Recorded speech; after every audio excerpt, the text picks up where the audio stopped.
8h30 sur Al-Oula, ravi de vous retrouver pour cette nouvelle édition. Voici le sommaire. Sa Majesté le roi Mohamed VI invite le peuple à s'abstenir d'accomplir le rite du sacrifice de l'Aïd de cette année. Une annonce royale à forte charge sociale et économique dans un contexte climatique marqué par la succession de plusieurs années de sécheresse. Nous en ferons le décryptage avec un expert.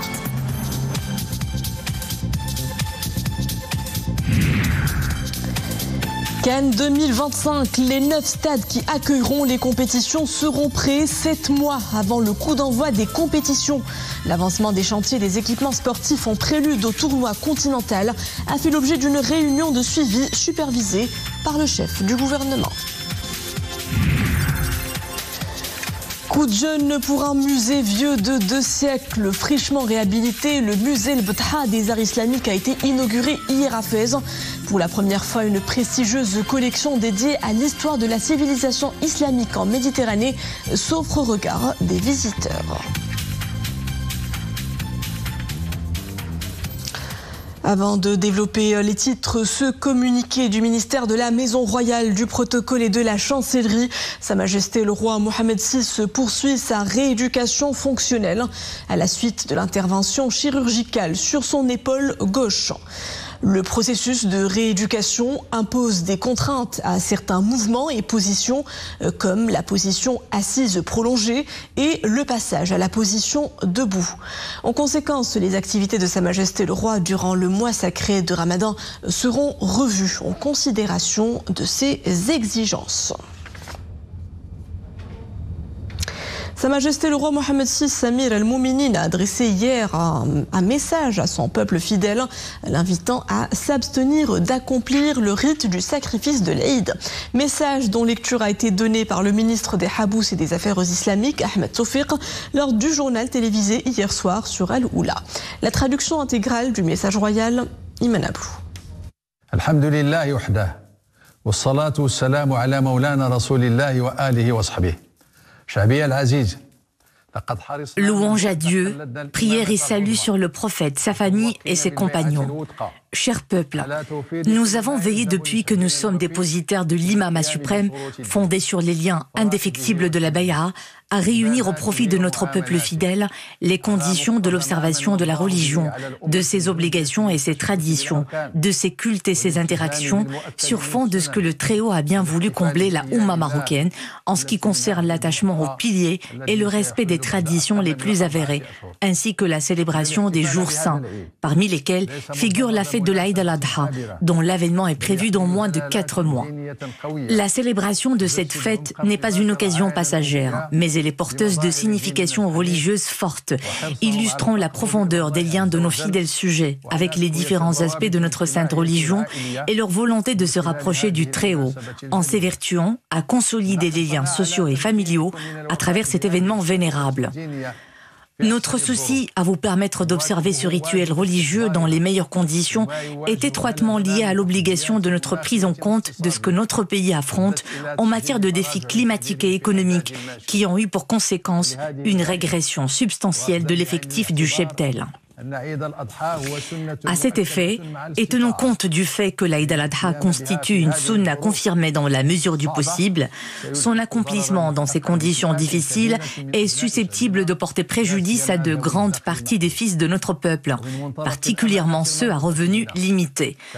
Partons de la responsabilité qui nous incombe en tant qu'Amir al-Mouminin, fidèle protecteur des cultes de la religion, selon ce que dicte la nécessité et l'intérêt légal, et conformément à l'obligation qui est la nôtre de lever la gêne et le préjudice et de favoriser la mise en place de la facilitation tout en se conformant à la teneur du verset coranique et il ne vous a imposé aucune gêne dans la religion. Nous invitons notre cher peuple à s'abstenir d'accomplir le rite du sacrifice de l'Aïd de cette année. Nous le ferons s'il plaît à Dieu au nom de notre peuple, fidèle en cela à la sunna de notre aïeux le prophète, que la paix et la bénédiction soient sur lui, quand il avait immolé 2 moutons en disant « Celui-ci est pour moi, cet autre étonnant de ma Oumma. » Cher peuple, nous vous invitons à célébrer l'Aïd al-Adha s'il plaît à Dieu, selon ses rituels habituels et significations spirituelles nobles de la prière de l'Aïd dans les msallas et les mosquées, au don de l'aumône, aux rencontres avec les siens, ainsi que les différentes œuvres pies de dévotion, en rendant grâce à Dieu pour son immense générosité et en implorant récompense et rétribution. Dis, voici ma voix, j'appelle les gens à la religion d'Allah, moi et ceux qui me suivent. Véridique est la parole de Dieu. Sadaqallahu al-azim. Wassalamu alaykum wa rahmatullahi ta'ala wa barakatuh. Allah yabarak wa sidi. L'actualité nationale également marquée par un conseil de gouvernement tenu aujourd'hui sous la présidence du chef du gouvernement, Aziz Arnouch. À l'ordre du jour, l'approbation d'un projet de décret portant création d'une direction provisoire au sein du ministère de l'Équipement et de l'Eau, chargée de superviser les travaux d'aménagement de la route nationale numéro 1 reliant Tiznit et Dakhla. Le Conseil du gouvernement a également approuvé un projet de décret portant réorganisation de l'Institut supérieur d'art dramatique et d'animation culturelle. Autre projet de loi approuvé, celui relatif aux organismes de placement collectif en valeur mobilière. Le chef du gouvernement, Aziz Arnouch, a présidé aussi une réunion avec les différentes parties prenantes dans l'aménagement des infrastructures en vue de l'organisation par le Maroc de la CAN 2025. L'occasion de faire le point sur l'avancement des travaux dans les complexes sportifs qui accueilleront les compétitions. Les propos de Fouzil Qja, président de la Fédération royale marocaine de football. Inch'Allah, كيف كان مبرمج فالملاعب غادي تبدا يعني تكون جاهزة. Comme programmé, les stades seront prêts dans les délais. Le complexe sportif Mohamed V de Casablanca sera prêt fin mars. Dans la foulée, les travaux dans les complexes sportifs à Fès, Agadir et Marrakech seront finis. Tout comme le complexe sportif Prince Moulay Abdallah à Rabat. Avant la fin août, le complexe Moulay El Hassan et celui d'El Barid seront prêts. Donc les 9 stades qui accueilleront la CAN seront finis 7 mois avant le coup d'envoi des compétitions. Et cela, bien sûr, est une étape première en perspective du Mondial 2030 que notre pays accueillera. وغادي تكون لبنة أولى لتحضير مختلف التجهيزات لاحتضان بلادنا لكأس العالم في 2030 إن شاء الله. Les présidents des cours des comptes de l'espace régional ouest africain en conclave au Maroc. Une rencontre de haut niveau a réuni aujourd'hui une pléthore de responsables d'institutions supérieures de contrôle des finances publiques de l'espace communautaire de l'Union économique et monétaire ouest-africaine. À l'ordre du jour, la modernisation, l'intégration de la numérisation, mais aussi l'usage de l'intelligence artificielle. Cette coopération solidaire et innovante découle, selon le premier président de la Cour des comptes, Zine Beladawi, de l'engagement infaillible de la Cour des comptes envers la communauté des institutions supérieures de contrôle. Dans un élan de projets et d'initiatives qui refaçonnent le paysage du contrôle supérieur des finances publiques dans le monde. Maroc-France, un partenariat privilégié tourné vers un destin énergétique commun. L'ambition d'une connectivité énergétique plus verte a été affichée lors d'une réunion entre l'envoyé spécial du président français pour le corridor économique Inde-Moyen-Orient-Europe et le ministre de l'Équipement et de l'Eau, Nizar Baraka. Au cœur des discussions, le projet de lancement d'une éventuelle connexion électrique entre Nador et Marseille. Les développements avec Nisri El-Hamdawi. La réunion entre l'envoyé spécial du président français pour le corridor économique Inde-Moyen-Orient-Europe et le ministre de l'Équipement et de l'Eau s'inscrit dans le prolongement de l'accord dans le domaine énergétique signé par le Maroc et la France lors de la visite d'État du président français dans le Royaume. Aujourd'hui, Rabat et Paris œuvrent à donner corps à un projet ambitieux, une connexion électrique entre Nador et Marseille, car le Royaume présente bien des avantages à même d'optimiser ce partenariat. Le Maroc a des atouts exceptionnels en matière énergétique. Ces atouts, c'est évidemment un vent régulier et puissant, notamment dans le sud. Ce sont aussi un ensoleillement remarquable, de l'espace foncier, une organisation administrative et ministérielle très bien structurée, L'offre hydrogène en est par exemple l'une des illustrations. Et puis la proximité avec l'Europe, ce qui permet d'envisager l'éventuelle connexion entre le Maroc, Nador, et la France, Marseille, pour une connexion électrique. Le Maroc est perçu aujourd'hui comme un partenaire privilégié de l'Europe en matière d'énergie, dans un contexte marqué par des défis majeurs en matière de sécurité énergétique. Le projet engagé entre la France et le Maroc s'annonce prometteur. Les échanges ont été également axés sur la possibilité d'exporter l'hydrogène vert entre le Royaume et la France par le biais d'infrastructures portuaires marocaines. Le port Nador-Ouest-Med pourrait jouer un rôle important dans ce sens. Le port de Nador pourrait devenir un hub énergétique stratégique, capable de renforcer la position du Maroc comme acteur majeur dans le secteur des énergies renouvelables.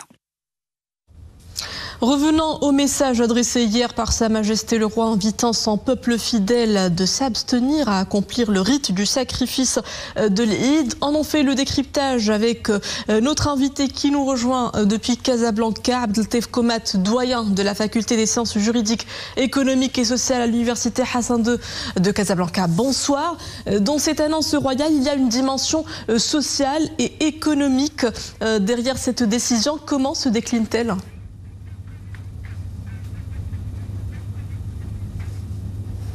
En fait, comme vous l'avez dit, il y a deux dimensions importantes. Tout d'abord, la dimension sociale.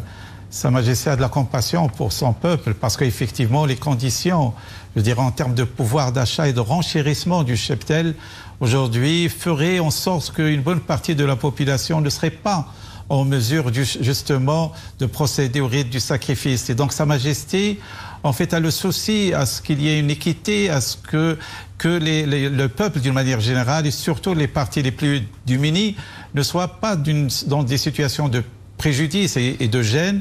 Et donc, bien évidemment, cette dimension sociale, elle est très importante dans ce message adressé par Sa Majesté. La deuxième donne, c'est la donne économique. La question de la souveraineté alimentaire et de la sécurité alimentaire de notre pays est en jeu parce qu'effectivement, le recensement qui a été fait par le ministère de l'Agriculture a montré que pratiquement 38%, il y a eu 38% de diminution du cheptel cette année par rapport à la situation en 2016.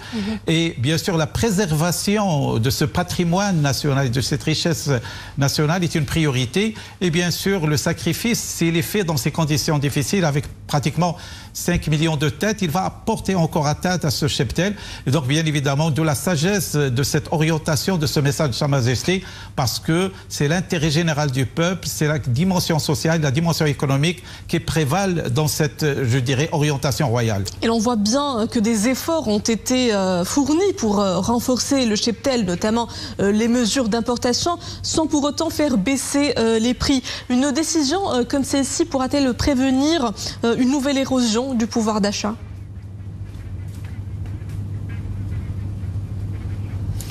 Effectivement, il faut continuer à agir sur deux plans. Tout d'abord, les subventions, le soutien, toute la politique qui est menée par l'État et le gouvernement pour justement appuyer ce secteur qui est un secteur vital. Le Maroc a été toujours un pays pastoral, en plus d'être un pays agricole.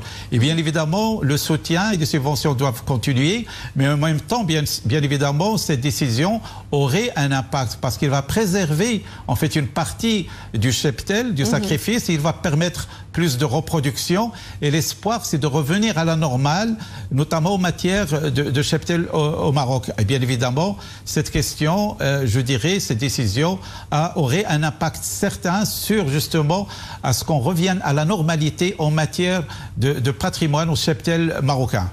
Et le sacrifice de l'Aïd al-Adha porte, vous venez de le mentionner, à peu près sur 5 millions de têtes de bétail.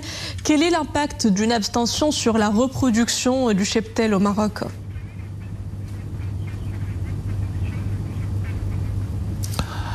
Alors là, l'impact, c'est qu'on va préserver, on va garder une partie du cheptel qui sera en mesure de se reproduire. Et donc, bien sûr, cela permettrait de renforcer la reproduction. Parce que c'est le souci de notre pays, c'est de revenir à la normalité. Parce que, comme je disais tout à l'heure, une baisse de 38%, c'est important. Et le souci aujourd'hui, c'est qu'on garde notre richesse nationale. Bien sûr, il y a l'importation qui a permis peut-être de subvenir à une partie de besoins, mais l'importation ne pourrait pas, justement, d'une manière structurelle, continuer à jouer un rôle central pour alimenter notre marché. Notre marché devrait continuer à être alimenté par une production nationale et c'est le souci premier dans cette orientation royale, c'est qu'on retrouve justement la situation normale de notre cheptel et cette décision bien sûr va permettre d'accélérer la reproduction et revenir, comme j'ai dit tout à l'heure, à la normalité, bien évidemment tout en préservant les intérêts des éleveurs parce qu'il faut dire que c'est une occasion pour les éleveurs, mais ce qui est certain c'est qu'il va y avoir quand même une continuité d'un prix relativement élevé, bien qu'il y a eu une petite baisse, il va y avoir, je dirais, une continuité du prix qui va permettre aux éleveurs de se compenser par rapport à un manque éventuel à gagner. Et donc, bien sûr, c'est une opération dans laquelle l'intérêt général prévaut, bien évidemment, parce que ce sont des intérêts de grande ampleur au niveau national, mais bien sûr, tout en souciant tout d'abord de la sécurité alimentaire, de la préservation du patrimoine et bien évidemment de l'intérêt d'une partie de la population qui vit de l'élevage et qui est justement essentiellement au milieu rural. Abdeltef Komat, doyen de la faculté des sciences juridiques, économiques et sociales à l'université Hassan II de Casablanca, merci pour tous ces éclairages. Place à présent aux couleurs du ciel. Le front neigeux sera actif en cette fin de semaine sur plusieurs de nos régions. Des flocons viendront saupoudrer dès demain 11h les hauteurs dépassant les 1800 mètres. Des conditions neigeuses attendues donc à Ifrane, Boulman, Azelal, Bnimlal, El Haouz, Chichawa, Tinrir, Ouarzazate, Midelt et Taroudan. Des provinces placées en vigilance orange. La pluie s'invitera à son tour tôt la matinée de demain avec des précipitations fortes et parfois orageuses accompagnées de rafales. Des précipitations comprises entre 30 et 50 mm seront enregistrées à Safi et Sawira, El Jadida, également du côté de Sidi Bnour, Barchid, Stade ou encore Casablanca, Nouassar, Gadir, Iddaoutanen et Taroudan, Nador, El Hoceima, Berkane et Oujda. Attention au vent, il soufflera fort dès demain 11h à Figuig, Jrada, Arachidia, Ouarzazate, Zagora, Midelt, également du côté de Boulman, Gersif et Tinrir. Il aura fallu près de 6 ans pour finaliser sa rénovation. Le prestigieux musée El Betha des arts islamiques rouvre enfin ses portes à Fès. Les travaux de restauration ont été lancés par Sa Majesté le roi Mohamed VI dans le cadre du projet de réhabilitation de valorisation de la Médina de Fès. Ce joyau historique et architectural a été inauguré hier. Plus de 7000 mètres d'histoire islamique et d'émerveillement. Visite guidée dans ce reportage signé Anwar Romari, Mahdi Karakchou, le récit est de Maria Awad. Riche de son architecture arabo-andalouse, de ses arcades et de son art de la mosaïque et du zlij.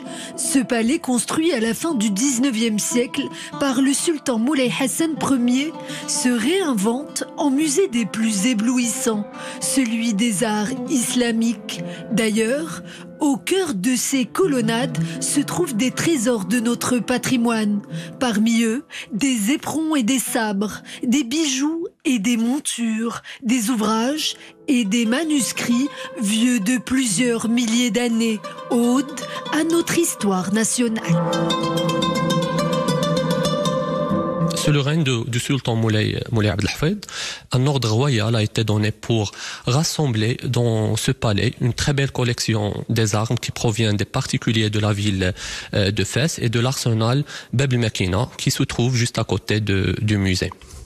En 1915, un ordre royal a été donné donc, pour transformer le palais en un musée des arts pour abriter sa première exposition.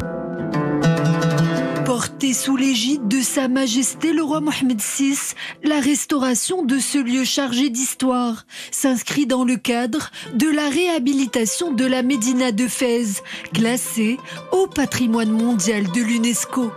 Comme un écrin sacré, le musée se laisse admirer aussi bien de l'intérieur que de l'extérieur.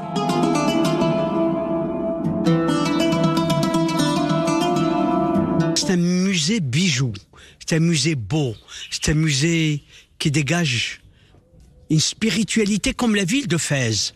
Et on ne doit pas oublier, c'est tout cela, tout ce qui est fait dans les musées, c'est grâce à la vision de Sa Majesté le Roi. Riche de son identité plurielle, le musée des arts islamiques de Fès s'érige en modèle de tolérance et de coexistence, celui du vivre ensemble, de la beauté universelle et de la paix.